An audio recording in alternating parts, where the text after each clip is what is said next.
Hello दोस्तों, कैसे हो आप लोग। मेरा नाम है दीपक और मैं स्वागत करता हूँ अपनी इस यूट्यूब चैनल सिविल एनालिसिस में, जिसमें आज हम बात करने वाले 30 जुलाई 2023 के हिंदू न्यूज़पेपर एनालिसिस की। तो चलिए स्टार्ट करते हैं आज की हमारी न्यूज़ को। आज अगर हम न्यूज़ देखें तो हमारे पास 7 न्यूज़ है, ठीक है, जो आपके हिंदू न्यूज़पेपर में है।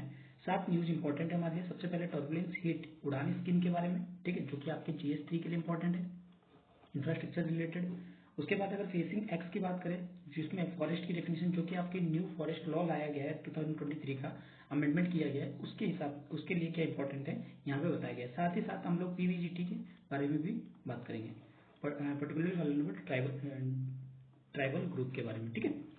तीसरी है इंडिया के टाइगर पॉपुलेशन कहीं ना कहीं इंक्रीज हुआ है, उसके बारे में बात करेंगे। चौथी आपकी एजुकेशन इन मदर टंग, ठीक है। उसके बाद पांचवी अगर बात करें तो साइंटिस्ट टफेस्ट एक्सपेरिमेंट, जो हमारी ई मार्केट प्लेस है, उसके बारे में यहाँ डिस्कस किया जाएगा। छठी जो न्यूज़ है वो आपकी प्लास्टिक पॉल्यूशन के बारे में है, जो कि साइंस एंड टेक से रिलेटेड है। और सातवीं जो है डेंगू फीवर जो है ग्लोबली किस तरह से बढ़ रहा है, उसके बारे में डिस्कस करेंगे। अगर हम पहले आर्टिकल की बात करें तो वो हमारी GS3 के लिए इंपॉर्टेंट है। दूसरी आर्टिकल जो है हमारी GS2 के लिए और GS1 के लिए भी इंपॉर्टेंट हो जाती है, ठीक है। PVGT Indian tiger population, GS3 environment. अगर हम चौथी आर्टिकल की बात करें education in mother tongue, GS2 और GS1 में भी इंपॉर्टेंट हो जाती है। अगर हम पांचवी आर्टिकल साइंटिस्ट ई मार्केट प्लेस की बात करें तो GS2 यानी गवर्नेंस के रिस्पेक्ट में, और plastic pollution science and tech से रिलेटेड है तो GS3, और थ्रेट ऑफ डेंगू फीवर यहाँ पे हेल्थ से रिलेटेड है तो GS3 के हिसाब से आपकी इंपॉर्टेंट हो जाती है। तो चलिए स्टार्ट करते हैं टॉपिक को। सबसे पहला टॉपिक है टर्बुलेंस हिट उड़ान स्कीम 50% रूट ग्राउंडेड। देखिए क्या बताया जा रहा है यहाँ पे। अगर हम सबसे पहले उड़ान स्कीम की बात करें, पूरे देश के आम नागरिक, इसका मतलब क्या है कि आप जो एविएशन सेक्टर है उसमें किस तरीके से चेंजेस ला रहे हो, वो चीज बता रहा है। यहाँ पे गवर्नमेंट ने अपनी जो अच्छाइयां हैं वो कहीं ना कहीं गिनती करवाई है कि किस तरीके से जो हमारे देश में पहले एविएशन सेक्टर था ग्रोथ करा था, और आज के टाइम पे किस तरह से एविएशन सेक्टर जो है ग्रोथ किया था। पहले अगर देखा जाए 74 एयरपोर्ट जो है, 7 जो है एयरपोर्ट, जो 74 जो एयरपोर्ट बनाए गए थे, उसमें कब तक आपके इंडिपेंडेंस से लेके, लेकिन अब की बात अगर बात करें तो कहीं ना कहीं इसके डबल हो चुके हैं। 141 के करीब, लगभग 141 के करीब जो है आपकी उड़ान स्कीम में पहुंच चुका है, यानी कि 7 साल के अंदर अंदर इतनी डेवलपमेंट किया गया। सबसे पहले अगर हम बात करें कि डेवलपमेंट, उड़ान स्कीम लाया क्यों गया, डेवलपमेंट के लिए। जो हमारी टेरेन रीजन है, यानी कि ऐसे इलाके जहां पे हम पहुंच नहीं सकते, उस इलाकों को कनेक्ट करने के लिए। दूसरी, ऐसे लोग जो कि ट्रैवल अफोर्डेबल नहीं कर सकते प्लेन से, तो उनके लिए क्या किया जाए, जो रेट है उनको कम किया जाए, ठीक है। और साथ ही साथ लोगों को अवेयर करना कि भैया आप इन चीजों का अब जो है इस्तेमाल थोड़ा सा कीजिए, ताकि जो बाय रोड है या बाय ट्रेन है उसकी जो डिपेंडेंसी है उसको क्या किया जा सके, कम किया जा सके। साथ ही साथ इसमें अगर बात करें, हम लोगों ने न्यू एयरपोर्ट वगैरह में बनाए गए हैं। उड़ान स्कीम के अंडर में क्या किया गया, एयरपोर्ट वगैरह बनाए गए। लोगों की सिटिंग अरेंजमेंट ठीक किया गया कि कितने लोग जो है, अब जो है कुछ लोगों के लिए जो रिजर्व किया जाता है कि स्कीम के अंडर की इतनी सीटें जो होती है, जो आपके कुछ लोगों के लिए सीट बुक की जाती है, ठीक है। ये सारी सुविधाएं जो है मिलती है। अगर हम बात की, यहाँ तो गवर्नमेंट की स्कीम्स वगैरह बात की गई है। अगर हम उड़ान स्कीम की बात करें तो उड़ान स्कीम क्या है, पूरे देश का आम नागरिक स्कीम को सबसे पहले अगर लॉन्च करने की बात की गई थी तो किसने किया था, मिनिस्ट्री ऑफ सिविल एविएशन ने रीजनल एयरपोर्ट की डेवलपमेंट के लिए। यानी कि किसी एरिया में, जैसे सिक्किम जैसे एरिया में, अगर सिक्किम या अरुणाचल प्रदेश जैसे एरिया में अगर वहां पे सिविल एविएशन नहीं पहुंच पा रही है, तो उस एरिया में जो आपकी टेरेन रीजन है, यानी कि जहां ऐसी रीजन जहां पे रेलवे या फिर कोई नेटवर्क नहीं पहुंच पा रही है, तो वहां पे कहीं ना कहीं रीजनल एयरपोर्ट को डेवलप करने की बात की गई थी। और साथ ही साथ रीजनल कनेक्टिविटी को क्या की गई थी, बढ़ाने की बात की गई थी। अगर इसकी बात करें, ये हमारी जो नेशनल एविएशन पॉलिसी 2016 के एक पार्ट है। इस स्कीम की एप्लीकेबल जो है 10 साल के लिए है, ठीक है।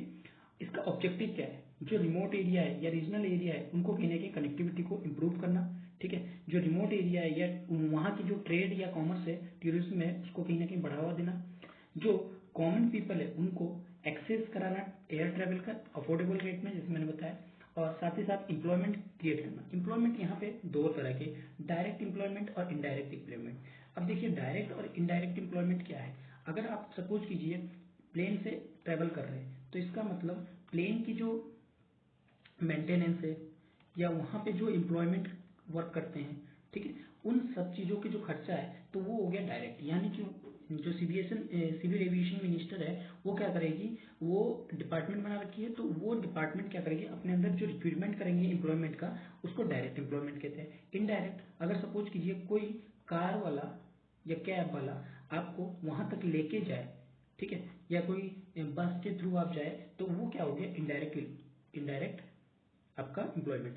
अगर वहाँ की इंफ्रास्ट्रक्चर बननी है तो किसी बाहर की बंदे को हायर करेंगे जिससे कि वो इंफ्रास्ट्रक्चर बना सके, यानी कि उसको जैसे शीशे लगाने का काम है, तो शीशे लगाने के लिए आपको क्या करना पड़ेगा, एक्सपर्ट को बाहर से बुलाना पड़ेगा। वो एम्प्लॉयमेंट तो नहीं है, तो वो क्या होगा, इनडायरेक्ट एम्प्लॉयमेंट है।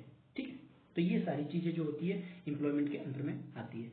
अगर हम अचीवमेंट की बात करें तो क्या क्या अचीवमेंट किया कर चुके हैं। देखिए अभी तक अगर हम उड़ान की बात करें, उड़ान 5.0 भी आ चुका है, जिसके अंडर में बहुत सारी चीज़ों को इंक्लूड किया गया है। ठीक है, अगर हम इसके अचीवमेंट की बात करें, ये कहीं ना कहीं फेयर अमाउंट को, जो कनेक्टिविटी है टायर 2 टायर 3 सिटीज़ में, वो कहीं ना कहीं अफोर्डेबल बनाया है, जिससे कि लोग जो है ज़्यादा ट्रैवल कर रहे हैं। आज जो है पहले के मुकाबले में अब जो है ज़्यादा ट्रैवल करने को पसंद कर रहे हैं। ठीक है, जो नंबर ऑफ ऑपरेशनल एयरपोर्ट है वो कहीं ना कहीं 141 पहुंच चुकी है। 74 जो थी वो 2014 तक थी। सोचिए 70 साल, आज़ादी के 70 साल तक कितनी थी आपकी, 74 थी, और जबकि इसको बढ़ा के कितना कर दिया गया, 141, यानी कि लगभग डबल होने के कगार पे हो चुका है। अगर हम बात करें 68 अनडिजर्व या अनसर्व्ड डेस्टिनेशन, जहाँ पे एयरपोर्ट की सुविधा ही नहीं थी, वहाँ पे कहीं ना कहीं 58 एयरपोर्ट, हेलीकॉप्टर हेलीपोर्ट वगैरह, या 2 वाटर एयरड्रोम्स वगैरह जो कनेक्टेड है वो उड़ान स्कीम के अंदर कनेक्टेड किए गए। साथ ही साथ 425 नए रूट को इनिशिएट किया गया है, जिससे कि उड़ान जो है वो एयर कनेक्टिविटी को ज़्यादा से ज़्यादा स्टेट्स तक पहुंचाया।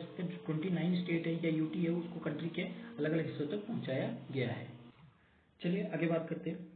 आगे हमारा facing the act new forest definition make large tract vulnerable, क्या बताया जा रहा है। देखिए अभी जो न्यू फॉरेस्ट लॉ आया है, फॉरेस्ट की लॉ आया है, उसकी डेफिनेशन को क्या किया गया, थोड़ा सा शॉर्ट कर दिया गया, यानी कि नैरो कर दिया गया। क्योंकि पहले क्या था, जो सुप्रीम कोर्ट के ऑर्डर के अनुसार, जो आपके सुप्रीम कोर्ट ने 1996 में जो ऑर्डर दिया था, उसके अंदर में क्या बताया गया था, जो आपका लैंड है वो कहीं ना कहीं, चाहे वो लीगली हो या डॉक्यूमेंटेड हो, वो सारे तो गवर्नमेंट के अंडर में आएंगे ही आएंगे। साथ ही साथ वो सारे लैंड जो कि खाली पड़े हैं वो भी क्या होंगे, गवर्नमेंट की अप्रूवल के बिना कोई भी उस पर वो नहीं कर सकता, यानी कि उसके ऊपर कोई भी चीजें नहीं बना सकता। ठीक है, तो ये सारी चीजें आ रही थी, लेकिन अब क्या हुआ, अमेंडमेंट के हिसाब से उसमें क्या किया गया, चेंजेस किया गया। उस चेंजेस के हिसाब से अगर मान लीजिए कोई ट्राइबल ग्रुप वहां पे रह रहा है, तो उनको कहीं ना कहीं नई चीजों का, नई प्रॉब्लम जो है फेस करने को मिलेगा। ठीक है, तो उसी चीज के लिए यहाँ पे बताया जा रहा है, जो डोंगरिया कौन ट्राइब है कहाँ पाए जाते हैं, एक 13 पर्टिकुलरली वल्नरेबल ग्रुप ट्राइबल है जो उड़ीसा में पाए जाते हैं। उड़ीसा में 13 वल्नरेबल ट्राइबल ग्रुप है, particularly vulnerable tribal group PVTG है। ठीक है, उसमें से एक जो है खोंड ट्राइब है, कहाँ पाई जाती है ये आपको याद रहना चाहिए, खोंड ट्राइब में। ठीक है, कहाँ पे, उड़ीसा में पाई जाती है। ठीक है, यहाँ पे इन्होंने क्या बताया, fought historically winning battle save its ecosystem, अपने इकोसिस्टम को बचाने के लिए। कब, जब bauxite mining Niyamgiri hills range 2004 और 13 के बीच में जो ये हुई थी, तो उसको कहीं ना कहीं अपने अंडर में किया था। लेकिन उनके सामने अब क्या हो गया, नई फॉरेस्ट जो प्रॉब्लम है वो आपके सामने खड़ी हो गई है, जो कि आपकी फॉरेस्ट कंजर्वेशन अमेंडमेंट बिल जो है वो कहीं ना कहीं 2013 की आई है, जो कि एक नई उनके लिए प्रॉब्लम लेके आए। क्योंकि अब फॉरेस्ट लैंड कितना है, फॉरेस्ट लैंड को कहीं ना कहीं बढ़ाना है, और जो ट्राइबल एरिया है वो इंपॉर्टेंट रोल निभाते हैं किसी भी फॉरेस्ट एरिया को बढ़ाने के लिए। लेकिन अगर सपोज कीजिए आप ट्राइबल लोगों को क्या करेंगे, उनके एरिया से डिस्प्लेस करेंगे, तो ये क्या होगा, फॉरेस्ट की लेवल जो होगी वो कहीं ना कहीं डिक्रीज होगी, ये नहीं कि आप इंक्रीज करोगे। क्योंकि पीपल पार्टिसिपेशन जो है वो ज्यादा इंपॉर्टेंट होता है किसी भी एरिया में समझने के लिए। यानी कि ये लोग ही, अगर मान लीजिए आप ये जो पर्टिकुलरली वल्नरेबल ग्रुप है, ये कहीं ना कहीं अच्छी तरह जानते हैं इनके लिए कौन सी चीज़ इंपॉर्टेंट है, कौन सी चीज़ इंपॉर्टेंट नहीं है। अगर आप इनको ही इनकी जगह से हटाओगे तो एक तो सरकार के अंडर में क्लैशेस में आएंगे, जिसके कारण से जो नए नए एक्सट्रीमिस्ट ग्रुप है वो कहीं ना कहीं उभर के आती है। और दूसरी चीज़, अगर आप इनको हटाओगे तो जो फॉरेस्ट कवर है उसको कहीं ना कहीं रिड्यूस होते हुए हमें नजर आएगा। ठीक है, फॉरेस्ट कवर क्या होगा, रिड्यूस होते हुए नजर आएगा। अगर हम इन पर्टिकुलरली वल्नरेबल ग्रुप की बात करें, इनकी बात करें तो ये हमारे कौन है, पर्टिकुलरली वल्नरेबल ट्राइबल ग्रुप जो होते हैं वो पूरी तरह से डिपेंडेबल होते हैं अपनी हंटिंग के लिए। फूड फूड जो मिलता है वो किससे करते हैं, हंटिंग से। ठीक है, आज भी इनकी प्रथा है, ये शिकार करके जो है ये खाते हैं। और साथ ही साथ जो प्री एग्रीकल्चर लेवल टेक्नोलॉजी है वो अभी भी ये यूज करते हैं, यानी कि हल वगैरह करना या किसी जो भैंस वगैरह ये सब पालना। ठीक है, ये सारी चीज़ें करते हैं। और इनकी पॉपुलेशन जो है जीरो और नेगेटिव पॉपुलेशन ग्रोथ है, यानी कि इनकी पॉपुलेशन ग्रोथ कहीं ना कहीं खत्म होती जा रही है। यानी कि ये हमारे लिए कल्चरली इतनी इंपॉर्टेंस है, लेकिन फिर भी इनकी जो ग्रोथ है वो क्या हो रही है, खत्म होती जा रही है। और अगर इनकी लिटरेसी की बात करें, ये क्या है, बहुत ही ज़्यादा कम है। और साथ ही साथ इनको ज़्यादा गवर्नमेंट की सपोर्ट और डेवलपमेंट की यहाँ पे ज़रूरत है। लेकिन साथ ही साथ इनको अपने कल्चर को भी बचाए रखना है, इसके लिए इंपॉर्टेंट ये बताया जा रहा है कि पर्टिकुलरली वल्नरेबल ग्रुप जो है वो किस तरह से जो फॉरेस्ट कंजर्वेशन एक्ट आया उससे क्या होंगे, ये सबसे ज़्यादा वो परेशान होंगे। तो यही बताया गया, new forest definition make last track vulnerable. इनको किस तरह से लंबे समय तक क्या कर सकता है, वल्नरेबल अभी भी बना सकता है। ठीक है, अगर हम बैकग्राउंड की बात करें, सबसे पहले रिकमेंडेशन कौन दिया था, ढेबर कमीशन। याद रखना है, ये इंपॉर्टेंट है। इस तरह के जो क्वेश्चन हैं वो आपके प्रीलिम्स के लिए इंपॉर्टेंट बन जाते हैं कि भैया आपके पीवीजीटी जो है, पीवीटीजी जो है, उसको क्लासिफाई करने के लिए सबसे पहले किस कमीशन ने इसको रिकमेंडेशन किया, तो ढेबर कमीशन ने आइडेंटिफाई किया और आइडेंटिफाई किया most vulnerable particularly tribal group को, जिसमें सेपरेट कैटेगरी बनाया गया था। कब, 1975 में। 1975 में ढेबर कमीशन द्वारा सबसे पहले किया गया था, जिसमें 52 जो है आपके पीवीटीजी को आइडेंटिफाई किया गया था। उसके बाद इसकी लिस्ट को 1993 में क्या किया गया, एक्सपेंडेड किया गया, जिसमें 23 और ग्रुप को क्या किया गया, ऐड किया गया। अब अगर बात की जाए तो 75 जो है पर्टिकुलरली वल्नरेबल ट्राइबल ग्रुप जो है एग्जिस्ट करते हैं, किसमें से, जिसमें आउट ऑफ 705 जो है शेड्यूल्ड ट्राइब है, जो कि 17 स्टेट में फैले हुए हैं। कितने स्टेट में, आपके 17 स्टेट में जो है फैले हुए हैं और एक यूनियन टेरिटरी में। ठीक है, 2011 के सेंसस के हिसाब से। अगर इसको आइडेंटिफाई करना है तो इसके लिए क्राइटेरिया क्या बनाई गई है कि प्री एग्रीकल्चर लेवल की टेक्नोलॉजी ये यूज करते हुए नजर आना चाहिए, इनकी लिटरेसी लो होनी चाहिए, बहुत ही ज़्यादा इकोनॉमिकल बैकवर्डनेस होनी चाहिए, और इनकी जो पॉपुलेशन है वो कहीं ना कहीं डिक्लाइन होती हुई नजर आनी चाहिए। तभी ये क्या हो सकती है, पीवीटीजी के रूप में हमें आइडेंटिफाई कर सकते हैं। ठीक है, तो ये सारी चीज़ें बताई गई। चलिए आगे बात करते हैं। GS3 के लिए important, India tiger population goes up. क्या बताया जा रहा है, जो इंडिया की टाइगर पॉपुलेशन अभी कहीं ना कहीं रिसर्च हो रहा है, जिसमें ये बताया गया है कि जो इंडिया की टाइगर पॉपुलेशन है वो इंक्रीज होते हुए नजर आए। अगर सबसे ज्यादा बात करें, हम लोग एमपी की बात करते हैं, एमपी में अभी तक सबसे ज्यादा टाइगर जो है देखा गया है। देख सकते हैं आप, 2006 में 1411 टाइगर थे, 2010 में 1716, 2014 में 2226 और 2018 की जो डाटा हम लेके चलते हैं 2967 जो है हमारी टाइगर पॉपुलेशन थी। लेकिन अब जो है न्यू डाटा निकल के आई है, 3682 जो है अभी टाइगर की पॉपुलेशन जो है इंक्रीज हुई है। ठीक है, अगर हम सबसे ज़्यादा अगर टाइगर की बात करें, 785 जो है वो यहाँ पे मध्य प्रदेश में, उसके बाद हम कर्नाटका, उत्तराखंड, महाराष्ट्र और नियरली क्वार्टर टाइगर रिपोर्टली कहाँ, आउटसाइड प्रोटेक्टेड एरिया, यानी कि लगभग 1/4 भाग जो है वो कहीं ना कहीं प्रोटेक्टेड आउटसाइड है प्रोटेक्टेड एरिया से भी। ठीक है, अगर हम वहीं पे टाइगर रिजर्व की बात करें, टाइगर रिजर्व में सबसे ज़्यादा अगर जिम कॉर्बेट नेशनल पार्क की बात करें तो वहाँ पे सबसे ज़्यादा टाइगर पाए गए, 260 एनिमल जो है वो पाए गए। उसके बाद बांदीपुर जो 150 और नगर होल जो कि दोनों ही आपके कहाँ पे, कर्नाटका, यानी कहाँ पे, बांदीपुर जो कहाँ पे है, कर्नाटका में। ठीक है, और दूसरा आपका नगर होल, ये भी कहाँ पे है आपका, कर्नाटका में। दोनों में ही क्या है, अभी तक ज़्यादा पाए गए। ठीक है, तो यही चीज़ बता रहे कि टाइगर आज के टाइम पे कितनी इंपॉर्टेंट हमारे लिए। देखिए टाइगर की इंपॉर्टेंस क्या है, इसके बारे में मैं आगे और डिस्कस करने वाला हूँ। अब अगर इसकी बात करें तो कैसे हम लोग करते हैं, सबसे पहले तो इनको एसेस करने के लिए, एस्टिमेट करने के लिए नंबर ऑफ यूनिक टाइगर को इनको कैमरा कैप्चर किया जाता है, इनके फुटप्रिंट वगैरह से कैप्चर किया जाता है, इनके जो फेसेस होते हैं, गोबर वगैरह होते हैं, ठीक है, उनसे क्या किया जाता है, इनको आइडेंटिफाई किया जाता है। ठीक है, कि कितने जो है यहाँ पे टाइगर पॉपुलेशन है। अगर हम बात करें future exercise not see dramatically increase in tiger population. Since 2014, India's tiger number has been increased 5 to 6% each year. यानी कि हम लोग एक साल में हर साल देखते हैं अगर 10 टाइगर है 10 में से 5 टाइगर यानी कि आपके क्या हो रहे हैं 5% जो टाइगर है यानी कि वो क्या हो रही है इंक्रीज हो रही है यानी कि 0.5 यानी कि अगर आपके टोटल 100 है तो 100 में 5 टाइगर जो है हमेशा हर साल 5 से 6 टाइगर जो है इंक्रीज होते हुए नजर आ रहा है यहाँ पे। ठीक है इस चीज को ये बताया जा रहा है। ठीक है चलिए आगे बात करते हैं कि हमें टाइगर को कंजर्व करना क्यों जरूरी है। सबसे पहले तो बायोडाइवर्सिटी के लिए कंजर्व करना जरूरी है क्योंकि एक इंपॉर्टेंट रोल जो निभाता है कहीं ना कहीं आपको पता है जो कि इंडिया की जो टाइगर रिजर्व है वो कम से कम 70% है पूरे वर्ल्ड का। ठीक है वर्ल्ड का 70% जो टाइगर है वो कहाँ पे पाए जाते हैं आपके इंडिया में। तो कहीं ना कहीं ये बायोडाइवर्सिटी के लिए काफी इंपॉर्टेंट हो जाता है और इसकी कल्चरल सिग्निफिकेंस भी कहीं ना कहीं इंपॉर्टेंट हो जाती है क्योंकि हमारी जो कल्चर है वो कहीं ना कहीं टाइगर के सिंबल को जो कहीं ना कहीं हमारे कल्चर और रिलीजन में इंक्लूड किया जाता है हिंदुइज्म हो चाहे बुद्धिज्म हो। ठीक है तो कल्चरली सिग्निफिकेंस यहाँ पे बना रहता है। तो ये कहीं ना कहीं हमारे एफेक्ट्स जो हमारी बहुत अच्छी रोल निभाता है इकोलॉजिकल बैलेंस बनाने में। ये से जो एक्स्ट्रा पॉपुलेशन बढ़ रही है कहीं ना कहीं जैसे हिरन की संख्या अगर ज़्यादा बढ़ती है तो उसको कंट्रोल करने में या रेगुलेट करने में हेल्प करती है जिससे कि इकोसिस्टम जो है हमारी बैलेंस में रहे। टूरिज्म कहीं ना कहीं इंपॉर्टेंट करती है क्योंकि बहुत सारे लोग यहाँ पे अगर मैं कहूँ तो 70% अगर इंडिया होम है टाइगर का तो लोग सबसे ज़्यादा किसके लिए आएंगे टाइगर देखने के लिए ही आएंगे और जिसके कारण से हमारी जो है इको टूरिज्म कहीं ना कहीं इनहेंस होगी और यहाँ पे जो रेवेन्यू होगा कहीं ना कहीं बढ़ेगा।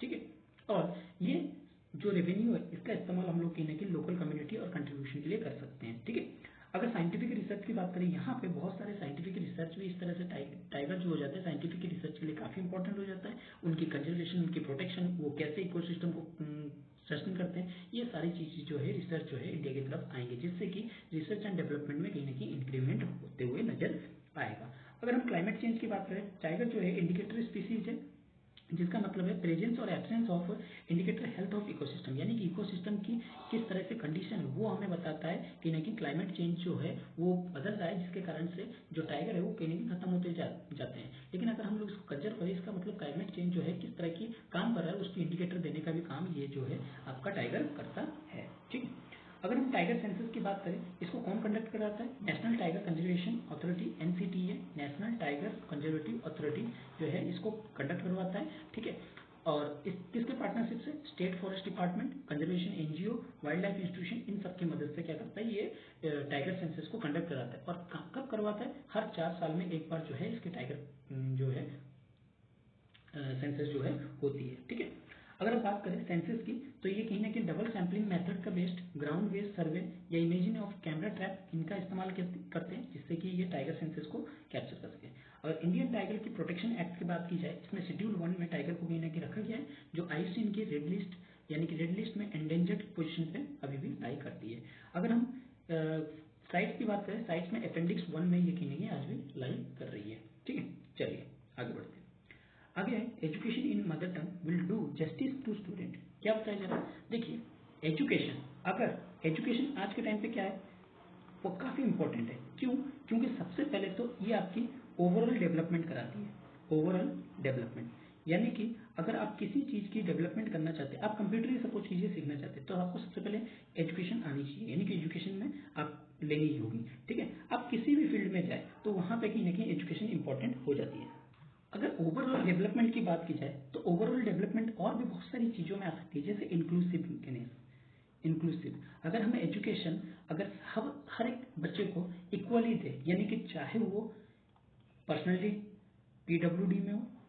ठीक है यानी कि कोई भी उसमें डिफेक्टिव हो जैसे कोई अंधा हो मतलब आंख से देख नहीं पाता हो या फिर सुन नहीं पाते हैं। ठीक है ऐसे स्टूडेंट्स को भी हम लोग को क्या करना चाहिए पर्सनली जो डिसेबल है स्टूडेंट उनको भी कहीं ना कहीं इंक्लूड करें गर्ल्स की एजुकेशन को प्रमोट करें और साथ ही साथ हम लोग ट्रांसजेंडर को भी कहीं ना कहीं प्रमोट करें तो ये हमारी इंक्लूसिव को दिखाएगी। ठीक है इससे हमारी एजुकेशन सिस्टम और ज्यादा बेटर होगी।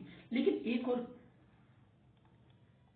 और पॉइंट जो निकल के आता है वो है आप एजुकेशन जो दे रहे हो तो एजुकेशन किस लैंग्वेज में दे रहे हो क्योंकि यहाँ पे लैंग्वेज इंपॉर्टेंट होती है।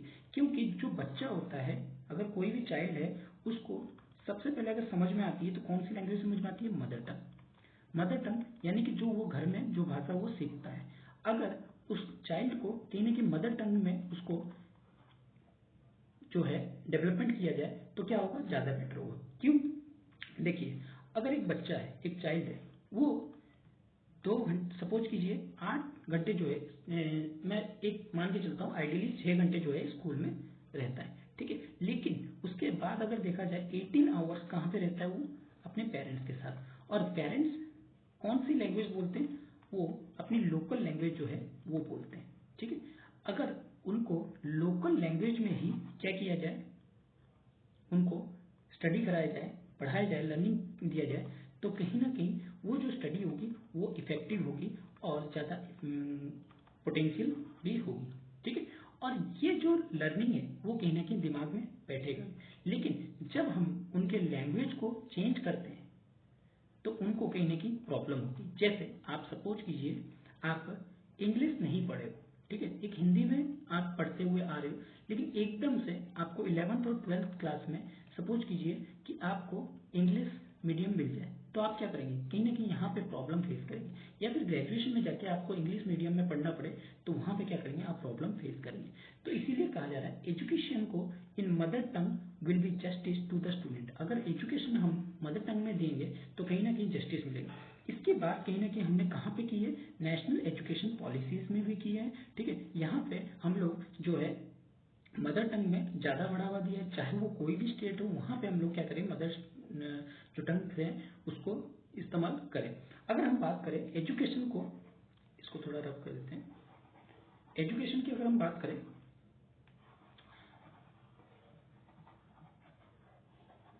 तो मदर टंग से देने का क्या रीजन होता है। देखिए, अगर हम बात करें इससे बेटर रिसेप्शन होगी, यानी कि बच्चा अच्छी तरह से उसको माइंड में, यानी कि कॉग्निटिव माइंड उसकी जो है अच्छी तरह से काम करेगी और साथ ही साथ उसकी डेवलपमेंट जो होगी वो ज़्यादा बेटर तरीके से होगी अगर बेटर रिसेप्शन कर पाया। अगर बच्चा किसी चीज़ को, सपोज कीजिए एक बच्चा जो है सॉन्ग को अच्छी तरह से रिटेन कर पाता है, क्यों, क्योंकि वो इसको इतनी अच्छी तरह से समझ पाता है ताकि उसको वो रिटेन कर लेता है। लेकिन अगर वही सॉन्ग अगर उसको समझ में नहीं आए तो वो क्या रिटर्न कर पाएगा, कभी रिटर्न नहीं कर पाएगा, ठीक है। यानी कि जो कम्युनिकेशन की लैंग्वेज है वो अगर समझ रहा है, उसको सोच रहा है, तो कहीं ना कहीं उसको क्या करेगा, बेटर रिटेंशन कर पाएगा। अगर अच्छी रिटेंशन होगी, बच्चा किसी चीज को समझ रहा है, तो इसका मतलब वो क्या होगा, ग्रॉस इनरोलमेंट रेशियो जो होगी इंक्रीज होगी। क्योंकि बच्चे जो है सबसे ज्यादा डरते हैं, उनको समझ में नहीं आता। जब समझ में नहीं आएगा तो बच्चे क्या करेंगे, उस चीज को छोड़ के दूसरे फील्ड में जाना स्टार्ट करेंगे, ठीक है। और जिससे ड्रॉप आउट रेट जो होगी वो भी बढ़ जाएगी। तो इस ड्रॉप आउट रेट जो है वो क्या होगी, कम ना हो, उसके लिए क्या होगी, बेटर है कि आप उन एजुकेशन जो है वो मदर टंग में दो, ठीक है। ग्रॉस एनरोलमेंट रेशियो जो होगी वो भी बढ़ेगी और एजुकेशन जो कल्चर है, कल्चर की एजुकेशन जो है वो कहीं ना कहीं वो बच्चे समझेंगे। क्योंकि अपनी लैंग्वेज में जब पढ़ेंगे तो उसको कहीं ना कहीं उनको अपनी लैंग्वेज की जो कल्चर है उसको भी एहसास होगा और उसका जो सोशल सर्कमस्टेंस है स्टूडेंट्स का वो भी क्या होगा, इंक्रीज होगा, ठीक है। और हम इससे कल्चर को प्रिजर्व कर सकते हैं। ग्लोबल प्रैक्टिसेस, जैसे अगर बात की जाए, जो साउथ कोरिया है लगभग 70% यूनिवर्सिटी जो है टीच करते हैं किसमें, कोरियन में, क्योंकि ये एक इंटरनेशनल स्टेज पे एक इंपॉर्टेंट रोल निभाता है, ठीक है। उसी तरह हमारे यहाँ पे लैंग्वेज क्या है, हिंदी। हिंदी भी एक इंपॉर्टेंट भाषा है आज के टाइम पे। अगर हमें इसको फैलाना है तो कहीं ना कहीं हमें क्या करना पड़ेगा, जो ग्लोबल प्रैक्टिसेस है उनको कहीं ना कहीं अपने इंडियन की लैंग्वेज को जो है इंक्लूड करना पड़ेगा। जैसे चाइना कर रही है, जापान कर रही है, कनाडा कर रही है, ये सारी चीजें क्या करती है, अपनी लैंग्वेज को कहीं ना कहीं बढ़ावा देती है, ठीक है। चलिए आगे बात करते हैं। अगर इसके चैलेंजेस की बात करें तो कहीं ना कहीं high quality material in regional language, ठीक है। तो हमें कहीं ना कहीं जो मटेरियल है वो कहीं ना कहीं लैक हो जाती है। हम अगर बात करें एमबीबीएस की, तो अब जाके क्या हुआ है, बुक्स वगैरह जो है अवेलेबल हुए हैं। तो सपोज कीजिए इतने लंबे टाइम से, क्यों, क्योंकि यहाँ पे जो बुक्स वगैरह है हाई क्वालिटी मटेरियल के, वो कहीं ना कहीं डिस्कवर होने में थोड़ी सी प्रॉब्लम हो रही है। क्योंकि टेक्निकल बुक्स हो गई या फिर आपके जो लैंग्वेज वाली बुक होती है उनको थोड़ा बनाने में बहुत सारी प्रॉब्लम फेस करने को मिलती है, क्योंकि लैंग्वेज से अलग अलग हो जाती है। रिलायबिलिटी ऑफ ट्रांसलेशन, देखिए ट्रांसलेशन आज के टाइम पे तो भैया आर्टिफिशियल इंटेलिजेंस आ गया जिसके इस्तेमाल से हम लोग ट्रांसलेट कर सकते हैं, लेकिन पहले के टाइम पे क्या था, इस तरह की टेक्नोलॉजी नहीं थी, ठीक है। तो ये भी कहीं ना कहीं प्रॉब्लम जो है फेस करने को मिल रही है। लेकिन आर्टिफिशियल इंटेलिजेंस भी पूरी तरह से उस चीज को ट्रांसलेट करने में सक्षम नहीं है अभी भी, ठीक है। प्रोफिशिएंसी ऑफ टीचिंग स्टाफ भी बेटर क्वालिटी के नहीं मिल पाते रीजनल लैंग्वेज में, क्योंकि उन्होंने खुद इंग्लिश में पढ़े हुए हैं, तो सोचिए रीजनल लैंग्वेज में कैसे वो पढ़ा सकते हैं, ठीक है। और past experience are not in result. देखिए जो पुराने एक्सपीरियंस है कहीं ना कहीं वो अच्छी रिजल्ट नहीं दे पाते। ठीक है, जैसे यहाँ पे बताया गया in Tamil Nadu for instance the bid of imparting engineering education through Tamil not create an empire despite the principle of political players using language as a political tool.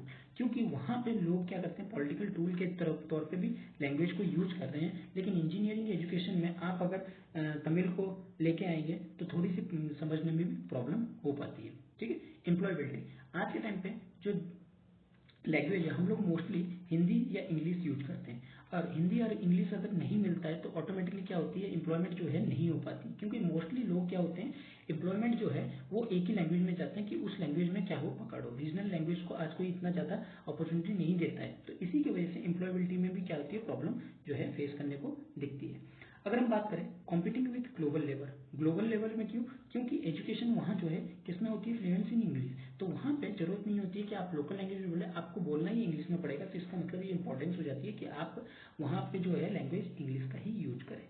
ठीक है, चलिए अगला न्यूज बात करते हैं, scientific toughest experiment sourcing equality product from governance of E market. देखिए यहाँ पे क्या बताया जा रहा है, एक नेशनल रिसर्च फाउंडेशन बिल जो है लेके आया गया है, जिसमें हम लोगों ने क्या कहा है कि रिसर्च एंड डेवलपमेंट को क्या करेंगे, इंक्रीज करेंगे। लेकिन रिसर्च एंड डेवलपमेट किस फील्ड में, अलग अलग फील्ड में रिसर्च एंड डेवलपमेंट को इंक्रीज करने की बात की गई, चाहे वो साइंटिफिक हो, चाहे वो आपके गवर्नमेंट की ई मार्केट प्लेस ही क्यों ना हो। ठीक है, गवर्नमेंट ई मार्केट प्लेस ही क्यों ना हो, वहां पे भी कहीं ना कहीं इंक्रीज करने की बात की जा रही है कि आप जो एक्सपेरिमेंट वगैरह कर रहे हो, जो सोर्सिंग ऑफ क्वालिटी प्रोडक्ट है जो गवर्नमेंट ई मार्केट में, उसको किस तरह से एक्सपेरिमेंट करोगे, वो कहीं ना कहीं टफेस्ट पोजीशन रहेगी। ठीक है, अगर आप मान लीजिए एक प्लेटफॉर्म है, प्लेटफॉर्म क्या करती है, अलग अलग जो प्रोडक्ट है वो सेल करती है। ठीक है, अब ई मार्केट जो है, गवर्नमेंट की ई मार्केट क्या करेगी, उन अलग अलग प्रोडक्ट से प्रोडक्ट को भी गवर्नमेंट की एक ई मार्केट बना दिया जाएगा, और वहां पे वो सारी प्रोडक्ट जो है सेल होगी। उससे क्या होगी, बेनिफिट बहुत सारी चीजों में होगी, जैसे क्वालिटी वगैरह किस तरह से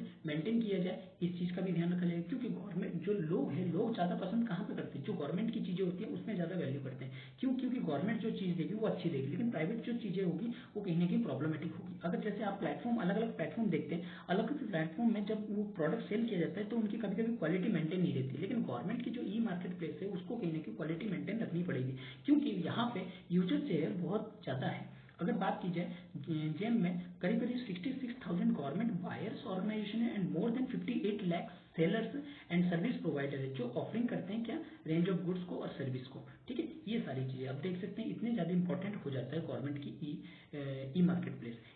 अब बात करते हैं गवर्नमेंट की ई मार्केट प्लेस है क्या।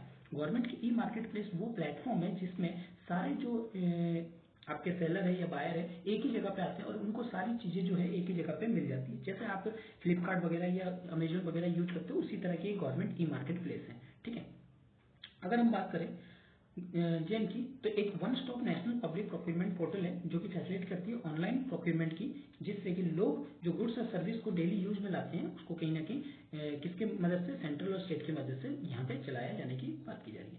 ये एक डिपार्टमेंट ऑफ ऑर्गेनाइजेशन या पब्लिक सेक्टर अंडरटेकिंग के अंडर आता है। ठीक है, और अगर हम बात करें इसको कहीं ना कहीं गुड्स और सर्विस को कहीं ना कहीं मैंडेटरी करना होगा। सेंट्रल पब्लिक सेक्टर इंटरप्राइजेस जो है इसकी मैंडेटरी करती है। ठीक है, जिससे कि आप गुड्स और सर्विस को मिनिस्ट्री के द्वारा इसको अप्रूवल दे सके। और ये साथ ही साथ e bidding, reverse e auction facilities भी जो गवर्नमेंट यूजर की है वो अचीव करती है, जिससे कि बेस्ट वैल्यू जो है मनी की, best value for their money. ठीक है, उनके मनी की जो बेस्ट वैल्यू जो है मिल सके। अगर हम बात करें, अभी तक 30 लाख प्रोडक्ट जो है जेम में है। ठीक है, जिसमें 10 लाख करोड़ जो है ट्रांजेक्शन जो है हैपन होता है एट द पोर्टल पे अभी भी होता है।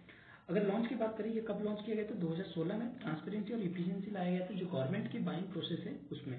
Nodal ministry for commerce and industry, ministry of commerce and industry जो है इसकी नोडल मिनिस्ट्री। ठीक है, चलिए आगे बात करते हैं प्लास्टिक। अगर हम प्लास्टिक की बात करें, प्लास्टिक क्या है, एक नॉन बायोडिग्रेडेबल ठीक है एलिमेंट है। यानी कि अगर हम लोगों ने प्लास्टिक लिए और उसको कहीं जमीन पर डाल दिए तो वो क्या होगा, गलेगा ही नहीं, और गलने में काफी टाइम लगेगा। गलेगा ही नहीं, बहुत सारी चीजें हैं गल भी जाती है लेकिन वो काफी टाइम लेती है। तो ये क्या होती है, अब ये प्लास्टिक जो होती है जमीन में मिल जाती है, और जमीन में मिलने के कारण से जो पौधे हैं, पौधों में क्या हो जाती है, ये इनके जो छोटे छोटे पार्टिकल्स होते हैं वो पौधों के थ्रू इनके अंदर जाते हैं, जिसकी वजह से ये जब लोग इनको खाते हैं या एनिमल जिनको खाते हैं तो उनसे उनको ज़्यादा प्रॉब्लम होती है। लेकिन यहाँ पे बात की गई है वाटर बॉडीज़ की, क्योंकि अगर वाटर बॉडीज़ की बात कीजिए, यहाँ पे अगर मान लीजिए हम इंडियन ओशन का ओशन ले लेता हूँ और यहाँ से एक नदी जा रही है, आपकी कोई भी नदी जा रही है, और इसमें जो ह्यूमन है वो क्या करते हैं, इसमें थ्रोन करते हैं आपके गार्बेज को।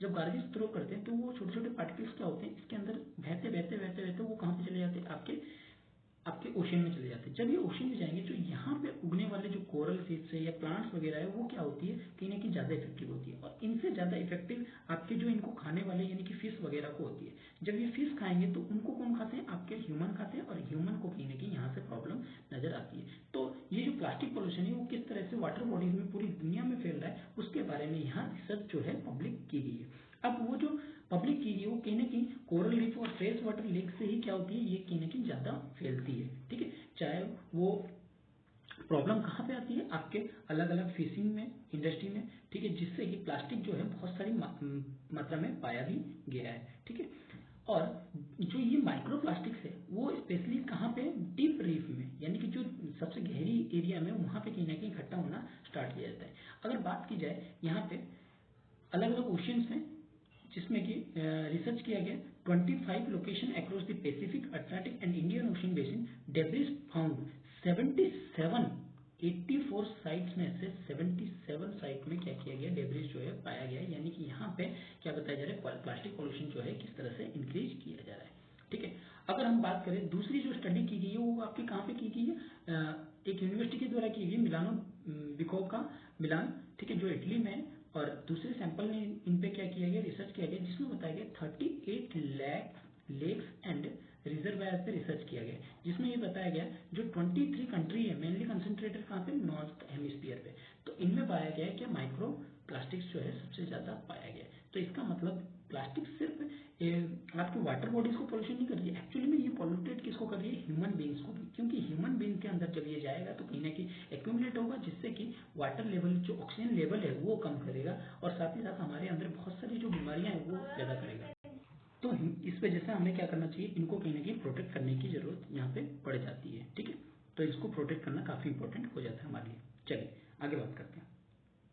आगे ये आजकल लास्ट आर्टिकल है जिसमें ये बताया गया threat of dengue fever escalate globally, किस तरीके से जो ग्लोबल में क्या हो रहा है, क्लाइमेट चेंज हो रहा है, और क्लाइमेट चेंज के कारण से क्या हो रहा है, बहुत सारी आपकी प्रॉब्लम्स जो है, यानी कि जो आपके नेचुरल डिजास्टर है वो कहीं ना कहीं आ रहे हैं, जिसके कारण से नेचुरल डिजास्टर कहीं ना कहीं इंक्रीज करते हैं आपकी माइक्रो ऑर्गेनिज्म को, जिससे माइक्रो ऑर्गेनिज्म से बहुत सारी बीमारियां जो होती है, डिजीज वगैरह जो है वो फैलती है। अब उसमें एक डिजीज जो बताया जा रहा है वो है डेंगू। ठीक है, डेंगू किस तरीके से ग्लोबली तौर से अफेक्टेड किया है वहां पे हम लोग बात करेंगे। ये क्या है, डेंगू जो वायरस है, डेंगू फीवर किससे होता है, डेंगू वायरस से, जो हाईली प्रिवेलेंट इन्फेक्शियस डिजीज है। कौन सी डिजीज है, इन्फेक्शियस, ये सारी इंपॉर्टेंट है आप लोग के प्रीलिम्स के लिए, इतनी इंपॉर्टेंट चीज है प्रीलिम्स के लिए। ठीक है, जिसमें इन्फेक्टेड ओवर 400 यानी कि 400 मिलियन, यानी कि करीब करीब 40 करोड़ लोग जो है क्या है, हर साल जो है WHO की डेंगू वायरस, जो कि एक आरएनए वायरस है, उससे कहीं ना कहीं अफेक्टेड होते हैं। ठीक है, अगर हम बात करें ये कौन सी फैमिली से बिलोंग करते हैं, फ्लेविवायरेडा फैमिली से, जिसमें 4 स्टीरियोटाइप होती है, 1 से लेकर 4 तक। ठीक है, 1 स्टीरियोटाइप जो है प्रोवाइड करती है लाइफ लॉन्ग इम्यूनिटी, जिसके वजह से अलग दूसरे टाइप्स को, but subsequently infection different serotypes can lead severe life threatening from the disease, जिससे कि बहुत सारी खतरा हमें मिलती है। अब अगर बात की जाए ये होती किस वजह से, देखिए सबसे पहले चीज तो इनकी पॉपुलेशन इंक्रीज होने की वजह से। पॉपुलेशन इंक्रीज कैसे होती है, जो फ्लड्स वगैरह आते हैं, ठीक है, ये फ्लड्स वगैरह क्या करते हैं, इनको कहीं ना कहीं इंक्रीज करने में हेल्पफुल करते हैं। ठीक है, और इसके लिए हमें करना क्या चाहिए, अलग अलग तरीके के हमें इंप्लीमेंट करनी चाहिए। लेकिन सबसे पहले जानते हैं रीजन बिहाइंड स्प्रेडिंग। रीजन क्या है, सबसे पहली रीजन है आपका जो water stability, flood, unhygienic place. ठीक है, अनहाइजीनिक प्लेस तीस, और उसके बाद आपकी अवेयरनेस ना होना, ठीक है, लोगों के बीच में, ये सारी कंडीशन कहीं ना कहीं हमें दिखाती है कि जो डेंगू है वो कहीं ना कहीं लार्ज क्वांटिटी में फैल रहा है। अगर इंडिया की बात की जाए, इंडिया में कहीं ना कहीं ज़्यादा अमाउंट में फैल रहा है। अगर आप देख सकते हैं केरल, उड़ीसा, असम, यहाँ पे कहीं ना कहीं मॉस्किटो जो है ज़्यादा इंक्रीज होते हैं, जिसकी वजह से यहाँ पे फैलता है। अगर हम बात करें अलग जगह पे हीट वेव से, फ्लड से, प्रोलॉन्ग्ड हॉट समर की वजह से, तो इनके लिए एक फेवरेबल इन्वायरमेंटल कंडीशन बन जाती है जिससे कि डेंगू मच्छर जो है वो बढ़ सके।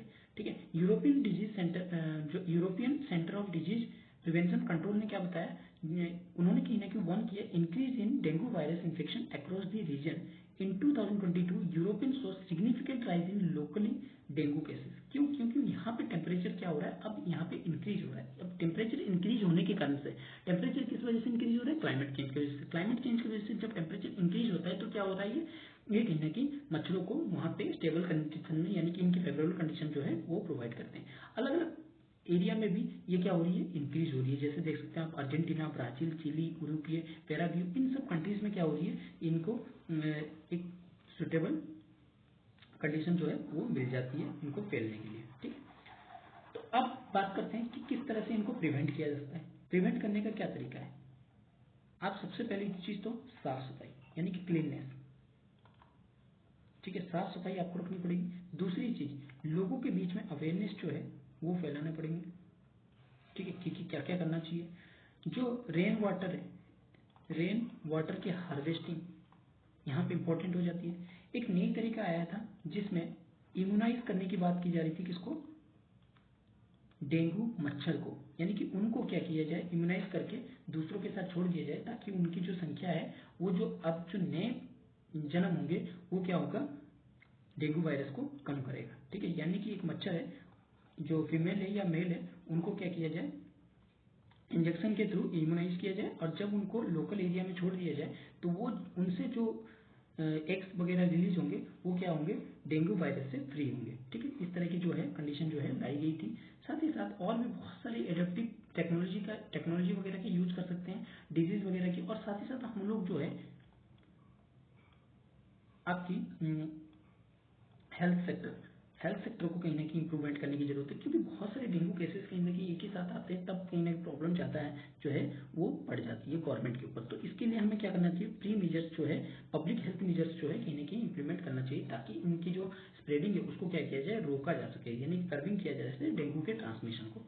ठीक है, चलिए, आई होप कि आज का लेक्चर आपको अच्छा लगा होगा। अगर लेक्चर अच्छा लगा है तो इसको लाइक कीजिए, अपने दोस्तों के साथ शेयर कीजिए और सब्सक्राइब करना ना भूलिए। Thank you.